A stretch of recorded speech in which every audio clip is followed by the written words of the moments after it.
right, back to Wonderland. We're going to start with page 124, Mavis. Mavis watched Mr. Duffy sort through papers on his desk, then make notes on a clipboard. Want to play cards? Mavis asked. Rose and I can teach you how to play. I doubt it. Right, Rose? Rose sat on the stool beside the desk and nodded. Mr. Duffy wiped the back of his neck with a handkerchief. Nah, you girls play on without me, he said. Play the kazoo and me and Rose will make up a song, Mavis said. I'm good at making up songs. Mr. Duffy shook his head and wiped his forehead with the handkerchief. Oh, I ain't played that thing in so long I doubt I could rustle a tune out of it, he said. Just then the phone on the desk rang. Mr. Duffy answered it. He said, yep, and nope, and yes-sirree, and beats me, and you bet your boots, and suit yourself. Mavis noticed that Rose had that worried look on of hers, so she piped up and asked, who was that? Mr. Duffy turned on the little fan on his desk and placed his coffee mug on some paper so they wouldn't blow away. That darn fool of a contractor working on that house over on Creekside Drive, he said. Then he mumbled, dumber than a bag of hammers. What'd he want? Mavis asked. Wanted to complain, Mr. Duffy said. Must have figured I hadn't heard enough complaints today. Well, what'd he complain about? Bunch of nonsense stuff. Like what? Mavis asked. Like the street light that's flickering down on the corner. And where was the street sweeper that was supposed to clean up that sand in the road? And why didn't I let the concrete truck in yesterday? And was he going to have to speak to the homeowners association? Speak to them about what? Rose asked in a quiet, trembly voice. Mr. Duffy shuffled across the gatehouse to the coffee maker on the file cabinet in the corner. That man's all hat and no cattle, he grumbled. What does that mean? Mavis said. Means he's all talk.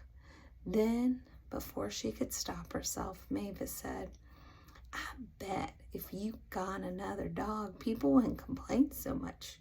Dang it, why'd you have to go and say that? Silence settled over the little gatehouse, except for that fan, rotating back and forth, and Mr. Duffy's rattly breathing. Finally, Mr. Duffy broke the silence. You need to pack that idea away, Miss Mavis, 'cause I'm too tuckered out. There ain't no dog out there that wants an old gizzard-hearted codger like me.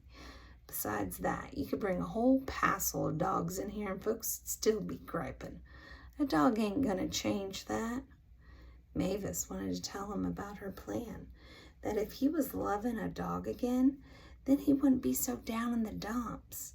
He'd be like the Mr. Duffy he'd been before she came to Landry, the Mr. Duffy that Rose told her about, doing magic tricks and whistling the boogie-woogie whistle dance. And Rose would stop worrying. She wanted to tell Mr. Duffy that Rose was her best friend. She was pretty sure that that's what you do for your best friend. Help them to stop worrying. But Mavis didn't tell Mr. Duffy about her plan. Still, she was more determined than ever to make it work. She was going to find Henry. She was certain that finding Henry would make everything better for Mr. Duffy, which would make everything better for Rose. And then she, Mavis Jeter, would be the best friend that anyone could have. Page 128, Rose. Rose sat on Grace's bed, thinking about Mavis's plan to find Henry. We'll see if we can find some clues, Mavis had said, like mashed down plants where he slept, or maybe even some paw prints on the ground. He has to be close if he's still eating Amanda's food. We'll find him and take him straight to Mr. Duffy. It's the perfect plan. But Rose didn't think it was the perfect plan. She glanced up at Grace's bulletin board over her desk. Tacked to it were ticket stubs from a rock concert in Birmingham, an invitation to somebody's high school graduation party, a dried rose, a postcard their cousin had sent from Mexico, and right in the middle was a picture of Grace sitting on the hood of somebody's car. She's wearing that silky flowered blouse that Rose loved so much. Rose wished Grace were here to talk to. Grace would give her good advice about Mavis's plan. Maybe Grace would tell her it was a bad idea, but then again, Grace was a lot like Mavis. She never cared about breaking rules. Rose went down to the library and dialed Grace's number. Grace picked up right away and squealed, "Rosie!" Rose told her about Mavis's plan, and wouldn't you know, Grace thought it was a great idea. "Really?" Rose said. "Sure, why not?" Then Grace told Rose she needed to have a little fun once in a while, and there were so many dang rules in that house it might as well be a prison. "Just go for it, Rosie," she said. Rose said, okay, she would go for it. Then Grace had to go, so they said goodbye and hung up. Rose took a deep breath and headed to the front door. She had agreed to meet Mavis at their spot in the lot across the street so they could go over the plan to catch Henry. On her way out, Rose heard her mother and Miss Jeter in the kitchen talking about Vicha Sois. "It's supposed to be cold," her mother was saying. "Who ever heard of heating Vichy Sois?" And I don't know that I'm saying that right. "Cold?" Miss Jeter snapped. "Who ever heard of cold soup?" Rose could imagine the look on her mother's face when she heard that.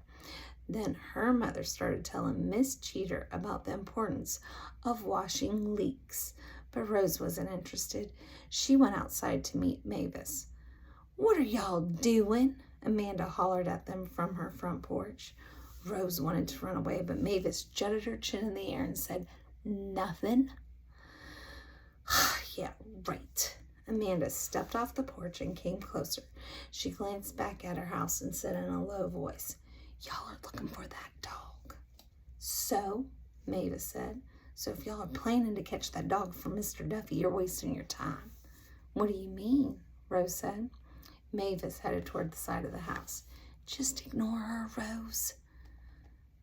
"What do you mean?" Rose repeated to Amanda. "Everybody says Mr. Duffy is too old for that job." Amanda said, "I bet he's not even going to be around much longer." Rose felt her heart clench up tight. "Who says that?" "Everybody." "Don't listen to her, Rose," Mavis called from the side of the house. But Rose had listened, and now she had a stomach ache. But when Mavis called out, "Come on, Rose," she scrambled after her, pretending not to see Amanda standing there with her fists balled into her waist. Then off they went into the woods, pushing through pricker bushes and climbing over fallen trees, searching for Henry. Page 132, Mavis. "I think we're going too far," Rose called to Mavis. "I can hear the cars out on the highway. I'm not allowed to go near the highway." Mavis stopped. She turned around to face Rose and said, "No one will know. This'll be an adventure." Personally, Mavis loved a good adventure, but she could tell that Rose did not. "Come on, Rose," she said. "I bet you anything Henry is here somewhere." "But we're going too far." Mavis stomped her foot, but immediately regretted it. She took a deep breath and said, "Okay, then I'll just go on by myself." Mavis turned and began to walk slowly in the direction of the highway. Then imagine her surprise when she turned around and saw Rose heading back through the woods toward Magnolia Estates. "Dang it," Mavis muttered to herself. Suddenly, this adventure didn't seem nearly as fun. Page 134, Rose. Rose's feet felt like cement as she trudged up the street toward her house. What was the matter with her leaving Mavis alone in the woods like that? Why was she being such a scaredy cat? When she got home, she lifted her cement feet up the stairs to her room. Clump, Clump, clump. Then she sat on her canopy bed and felt so heavy with shame that she was surprised she didn't sink right through the mattress and onto the floor. Mavis was out there in the woods looking for Henry so that things would get right with Mr. Duffy. Mavis knew how important Mr. Duffy was to her. She was trying to make things better. But here Rose sat, feeling so heavy, acting like the baby that Amanda seemed to think she was. Rose got up and went to her dresser. She opened the pink jewelry box with Rose engraved in silver letters on the top. Nestled inside among the beaded necklaces and sparkly bracelets was Grace's silver dollar. Rose held it in the palm of her hand and heard Grace say, "Just go for it, Rosie." So she slipped the silver dollar into the pocket of her shorts and ran downstairs, out the door, down the driveway, and up the street to Amanda's house. Then she kept running along the wrought iron fence and into the woods, calling Mavis's name. Mavis, page 136. Mavis couldn't believe it when she heard Rose calling her. She stopped tromping through the woods and waited. Sure enough, Rose came bursting through the tangled brush. When she caught her breath, she said, "Hey!" Mavis grinned, "Hey!" Then Rose trudged right past Mavis, leading the way through the woods and calling for Henry. As Mavis followed Rose, she felt like she was floating, like her feet weren't even touching the leaf-covered ground or jumping over rotting branches. Rose hadn't left her alone to carry out her plan by herself. Rose was marching deeper into the woods even though she wasn't allowed to be there. Rose was being a very good best friend. Mavis was so lost in those thoughts that she nearly jumped clean out of her sneakers when a thin white dog stepped out of a cluster of rhododendron and stopped right in front of her and Rose. Henry. She recognized that long, thin nose, those brown ears, that big brown spot on his side shaped like the map of Texas. "Hey, fella," Mavis whispered. Henry wagged his tail. He was dirty as all get out, with dark brown cockleburrs stuck here and there in his fur. "He's so skinny," Rose whispered. Mavis took a step toward him. "It's okay, fella. I won't hurt you." Henry backed up a little, but wagged his tail. Mavis took another step. Wag, wag. Another step. Wag, wag. Finally, Mavis was close enough to touch him. She reached out very slowly and put her hand on Henry's side, stroking him gently on that map of Texas brown spot. Next, she stroked his head, rubbing gently between his ears. Then Mavis noticed something peculiar. "Rose, check this out." Henry had numbers on the underside of each ear. Numbers tattooed on his velvety ears. Actually, one ear had 3 numbers in a letter, 117E. The other ear had 5 numbers, 51549. What in the world could that mean? Why would a dog have numbers on his ears? Mavis had never seen anything like it. Rose took a few careful steps closer and peered down at Henry's ears. Then she looked at Mavis with wide eyes. "Why does he have those numbers?" Mavis asked. Rose shook her head. "I don't know, but I think he's a greyhound." Mavis cocked her head and looked at Henry. "You think so?" Rose nodded.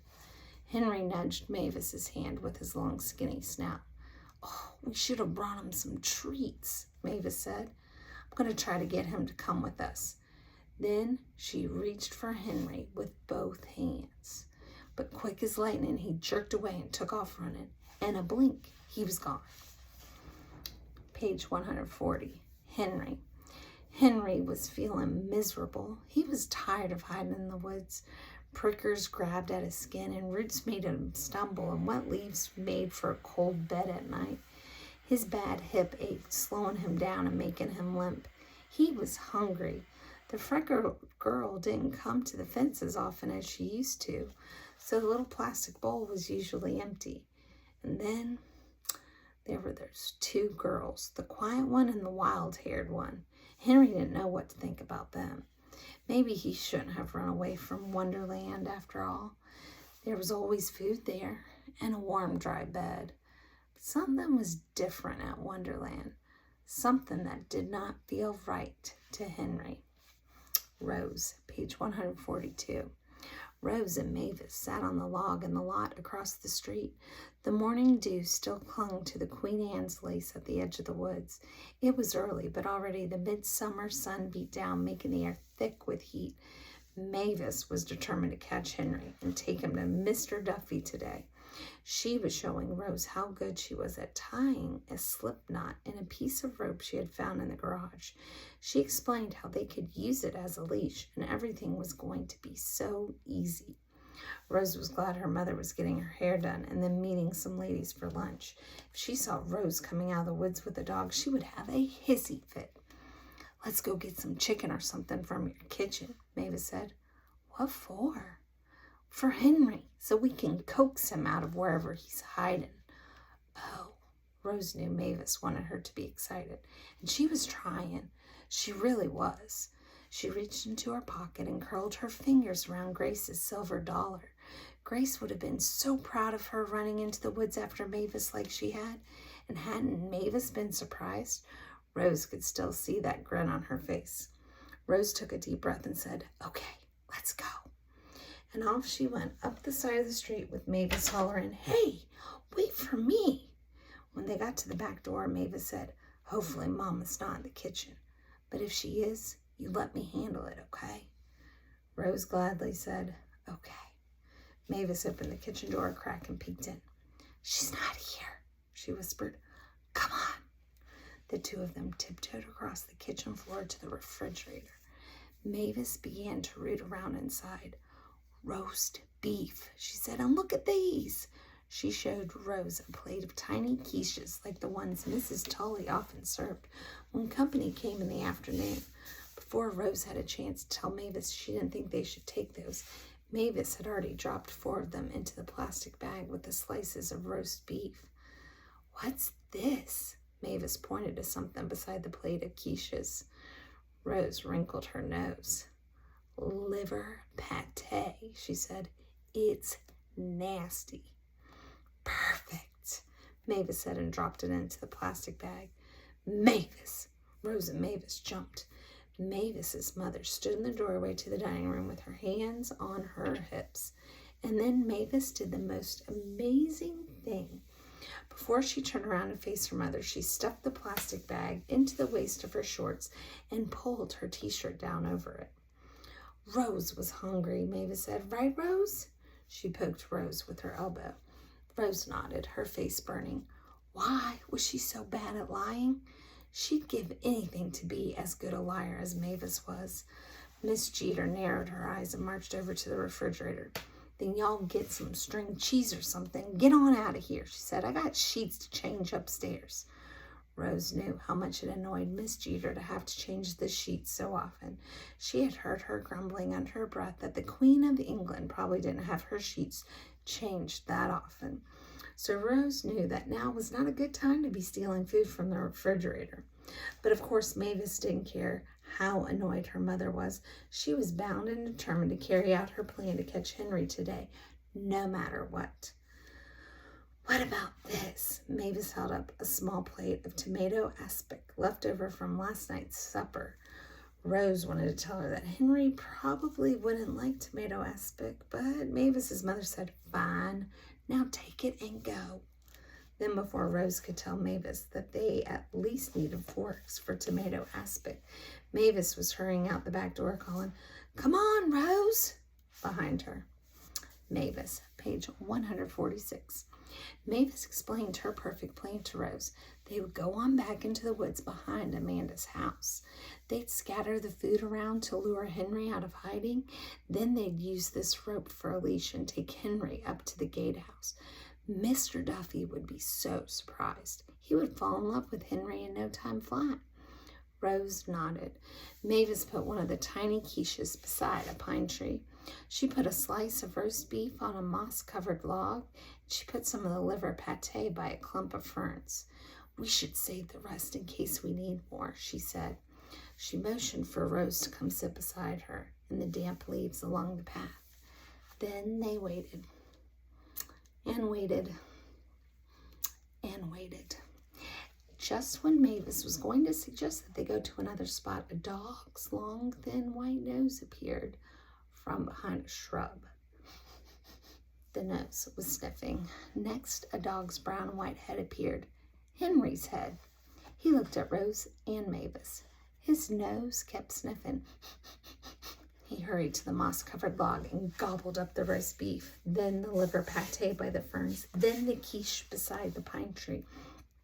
Then he walked right over to Rose and Mavis and sat down. "Hey, Henry," Mavis said softly. She ran her hand gently over the top of his head. "Look what I have." She opened the plastic bag in her lap and showed Henry the food inside. Then she took out another one of those quiches and held it in the palm of her hand. Henry snatched it off and swallowed it in one big gulp. Then Mavis made her move. She dropped the rope with the perfect slip knot over his head. Henry flinched and then pulled, causing the rope to tighten. At first he looked so scared that Mavis felt bad. She quickly began to comfort him, telling him what a good boy he was and rubbing his sides. Then she gave him a piece of roast beef and was glad to see that he looked calmer. He stopped pulling on the rope and sat between Rose and Mavis and ate the rest of the roast beef and even the tomato aspic right out of the plastic bag. After the food was gone, he lay down, put his head on his paws, and let out a doggy sigh. "Oh, he's so sweet," Rose said. "I know," Mavis grinned at Rose. "We did it."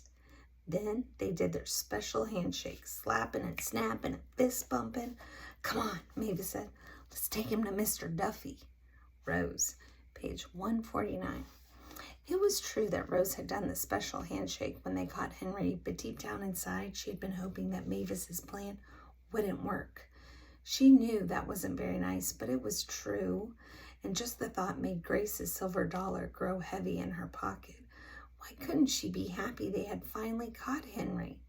But Rose being Rose, she couldn't stop her worried thoughts from creeping in and planting questions, like, how in the world could they get Henry out of the woods and up to the gatehouse without somebody seeing them?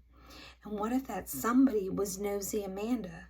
Even worse, what if that somebody was her mother? So even while she was slapping and snapping and fist bumping with Mavis, Rose was feeling a little sorry that the plan had worked. But here she was, running along behind Mavis with Henry, hoping and praying that nobody saw them. As they ran beside Amanda's wrought iron fence, Rose kept her eyes on the ground, not daring to look up and see Amanda standing in her yard. Then, as they ran up the edge of the road, Rose's heart nearly thumped clean out of her chest while she said a little prayer that her mother's shiny black car would not appear. But besides her thumping heart, Rose had a little niggle about Henry. There was something about Henry that was bothering her, something that she thought she should maybe tell Mavis about. When they reached the gatehouse, Rose said, Mavis? But Mavis opened the screen door and said, "Okay, cross your fingers. Here we go." When Mavis stepped through the door with Henry, Rose hollered, "Wait, I think," but Mavis and Henry had already disappeared inside. Rose crossed her fingers and stepped inside behind them. Henry had made a big mistake. He should have ignored that delicious food and stayed hidden in the bushes. He never should have trusted this wild-haired girl. He should have run far away from that wrought iron fence where the freckled girl lived. He should have run farther away from Wonderland, but he hadn't. Now here he was inside a small building with a gray-haired man who looked quite surprised. Mavis. "Ta-da!" Mavis said, sweeping her arm toward Henry. "What in the name of sweet Bessie McGee is that?" Mr. Duffy stared at Henry. Mavis grinned. "A dog," she said. "A really sweet dog who needs a home. Right, Rose?" Rose looked from Mr. Duffy to Henry, back to Mr. Duffy. Right. "I know he's kind of funny looking," Mavis said. "So skinny, but he's nice." Where in tarnation did y'all find that mongrel? Mr. Duffy walked slowly around the gatehouse, inspecting Henry from a distance. Henry sat beside Mavis, watching Mr. Duffy, looking kind of pitiful. In the woods, Mavis said. He's been there for a long time. That's why he's so skinny. He needs a home, right, Rose? Rose nodded. And he has tattoos on his ears, Mavis said. I bet you never saw that before. Mr. Duffy raised his eyebrows. Tattoos? Yeah, look. Mavis flipped Henry's ears over and showed Mr. Duffy the tattoos. 117E, 51549. Mr. Duffy squinted down at Henry's ears. Then he straightened up, took his cap off, scratched the top of his head, and said, That dog's from Wonderland. Rose, page 155. Wonderland? Mavis said. Yep. Mr. Duffy put his cap back on and nodded toward Henry. That dog's from Wonderland, or my name ain't Duffy. What's Wonderland? Mavis asked. But Rose knew what Wonderland was, which is why she had had that little niggle about Henry. Mr. Duffy jerked his head toward the door. Dog track up yonder on the other side of the highway, he said. What's a dog track? Mavis asked, but Rose knew what a dog track was. She knew because her Uncle AJ went there and wasted his hard-earned money. At least that's what Rose's mother always said. It's humiliating to know that my own brother goes to that dog track and wastes his hard-earned money. She often snapped when Uncle AJ came over. Mr. Duffy explained Wonderland to Mavis, how the dogs raced around a track, chasing a stuffed rabbit on a pole. How people went to Wonderland to watch the dogs race and to bet money on them. How Henry must have run away from Wonderland and how he would have to go back. Mavis's face fell. But how do you know he came from there? She asked. It's as plain as the tail on a rattler, Mr. Duffy said. He's a greyhound for one thing, and those ear tattoos for another. Sure sign of a racer. What do they mean? Mavis rubbed the numbers on Henry's ears. I'm not exactly sure, but I've seen plenty of them. Mr. Duffy went over to his desk and dropped into his chair with a groan. Oof, I tossed away more than a few dollars at that track back when I was young and dumb. You did? Mavis asked. Mr. Duffy nodded. I sure did. And Edna, sweet as pecan pie Edna, she'd get mad as all get out. Wouldn't say pea, turkey, squat to me for days.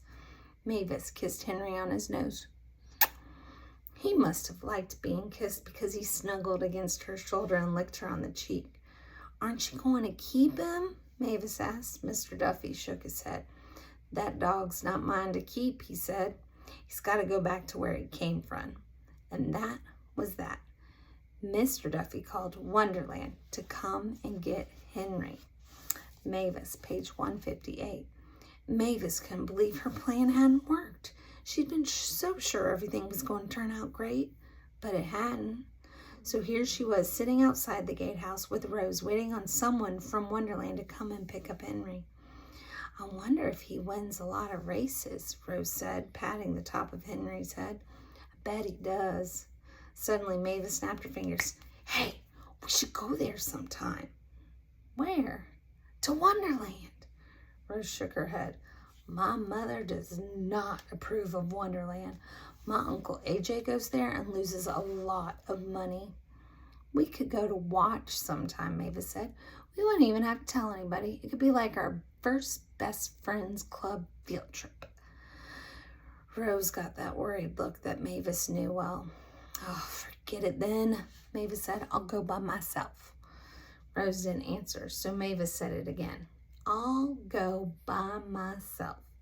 Then, just as Mavis was starting to get irritated, a white van pulled up to the gatehouse. Painted on the side in black letters was Wonderland Greyhound Park, Palmetto Road, Landry, Alabama. A bald-headed man wearing a red Wonderland t-shirt got out of the van. Over the pocket of his shirt was the name Roger. Well, you little devil, he said to Henry. We've been looking all over for you." Henry put his tail between his legs and hung his head. Then the man slipped a collar and leash over Henry's head and said, "Thanks for calling me, y'all." Before Mavis even had a chance to hug Henry goodbye, the man scooped him up and put him into a crate in the back of the van. "Bye, Henry," Mavis called. "Bye, Henry," Rose called. The man climbed into the driver's seat, draped his arm out the window, and gave Rose and Mavis a wave. "Can we come watch him race sometime?" Mavis asked as the van was backing away from the gatehouse. "This one ain't racing no more," the man said. Then the van drove off, leaving a puff of black smoke behind it.